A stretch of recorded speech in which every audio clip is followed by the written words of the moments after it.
बुद्धिर्ज्ञानम् असम्मोक्षमा सत्यं दमे शमे सुखं दुःखं भवो भावो भयं चाभ्यमेव च अहिंसा समता तुष्टि तपो दानं यशो यशे भवन्ति भावा भूतानां मते एव पृथग्विधा।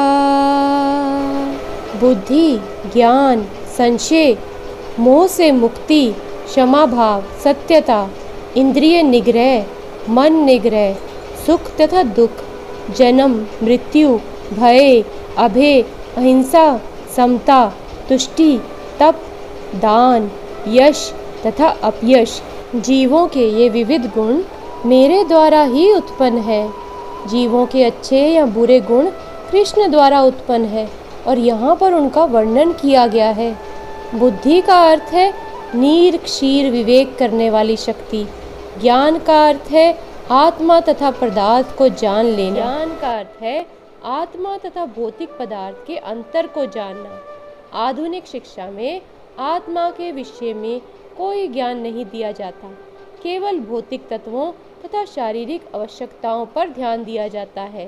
फलस्वरूप शैक्षिक ज्ञान पूर्ण नहीं है। असम्मोह अर्थात संशय तथा मोह से मुक्ति तभी प्राप्त हो सकती है जब मनुष्य झिझकता नहीं और दिव्य दर्शन को समझता है। वह धीरे धीरे निश्चित रूप से मोह से मुक्त हो जाता है। हर बात को सतर्कतापूर्वक ग्रहण करना चाहिए। आँख मूंदकर कुछ भी स्वीकार नहीं करना चाहिए। क्षमा का अभ्यास करना चाहिए। मनुष्य को सहिष्णु होना चाहिए। दूसरे के छोटे छोटे अपराध क्षमा कर देने चाहिए। सत्यम का अर्थ है कि तथ्यों को सही रूप में अन्यों के लाभ के लिए प्रस्तुत किया जाए। तथ्यों को तोड़ना मरोड़ना नहीं चाहिए। सामाजिक प्रथा के अनुसार कहा जाता है कि वही सत्य बोलना चाहिए जो अन्यों को प्रिय लगे, किंतु यह सत्य नहीं है। सत्य को सही सही रूप में बोलना चाहिए जिससे दूसरे लोग समझ सकें कि सच्चाई क्या है। यदि कोई मनुष्य चोर है और यदि लोगों को सावधान कर दिया जाए कि अमुक व्यक्ति चोर है तो यह सत्य है। यद्यपि सत्य कभी कभी अप्रिय होता है, किंतु सत्य कहने में संकोच नहीं करना चाहिए। सत्य की मांग है कि तथ्यों को यथारूप में लोक हित के लिए प्रस्तुत किया जाए। यही सत्य की परिभाषा है। दम का अर्थ है इंद्रियों को व्यर्थ के विषय भोग में ना लगाया जाए। इंद्रियों की समुचित आवश्यकताओं की पूर्ति का निषेध नहीं है, किंतु अनावश्यक इंद्रिय भोग आध्यात्मिक उन्नति में बाधक है। इसी प्रकार मन पर भी अनावश्यक विचारों के विरुद्ध संयम रखना चाहिए। इसे शम कहते हैं। मनुष्य को चाहिए कि धन अर्जन के चिंतन में ही सारा समय न गवाए। यह चिंतन शक्ति का दुरुपयोग है।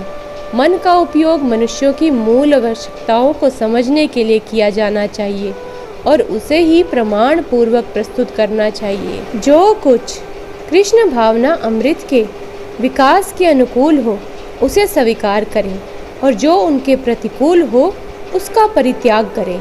भव अर्थात जन्म का संबंध शरीर से है। जहाँ तक आत्मा का प्रश्न है वह ना तो उत्पन्न होता है और ना मरता है। कृष्ण भावना अमृत में रहने वाला व्यक्ति कभी भयभीत नहीं होता, क्योंकि वह अपने कर्मों के द्वारा भगवत धाम को वापस जाने के प्रति आश्वस्त रहता है। फलस्वरूप उसका भविष्य उज्जवल होता है। किंतु अन्य लोग अपने भविष्य के विषय में कुछ नहीं जानते। उन्हें इसका कोई ज्ञान नहीं होता कि अगले जीवन में क्या होगा। फलस्वरूप वे निरंतर चिंताग्रस्त रहते हैं। यदि हम चिंता मुक्त होना चाहते हैं तो सर्वोत्तम उपाय यह है कि हम कृष्ण को जानें, कृष्ण भावना अमृत में निरंतर स्थित रहें। इस प्रकार हम समस्त भय से मुक्त रहेंगे। अहिंसा का अर्थ है कि मनुष्यों को इस प्रकार से प्रशिक्षित किया जाए कि इस मानव देह का पूरा पूरा उपयोग हो सके। मानव देह आत्म साक्षात्कार के हेतु मिली है। अतः ऐसी कोई संस्था या संघ जिससे उद्देश्य की पूर्ति में प्रोत्साहन ना हो, मानव देह के प्रति हिंसा करने जैसा है। जिससे मनुष्यों के भावी आध्यात्मिक सुख में वृद्धि हो, वही अहिंसा है। समता से राग द्वेष से मुक्ति होती है। ना तो अत्यधिक राग अच्छा होता है और ना ही अत्यधिक द्वेष ही। इस भौतिक जगत को तो राग द्वेष से रहित होकर स्वीकार करना चाहिए। जो कुछ कृष्ण भावना अमृत को संपन्न करने में अनुकूल हो उसे ग्रहण करो और जो प्रतिकूल हो उसका त्याग कर दो। यही समता है। तुष्टि का अर्थ है कि मनुष्य को चाहिए कि अनावश्यक कार्य करके अधिक वस्तु एकत्र करने के लिए उत्सुक न रहे। उसे तो ईश्वर की कृपा से जो प्राप्त हो जाए उसी से प्रसन्न रहना चाहिए। तपस का अर्थ है तपस्या। तपस के अंतर्गत वेदों में वर्णित अनेक विधि विधानों का पालन करना होता है। यथा प्रातःकाल उठना, स्नान करना।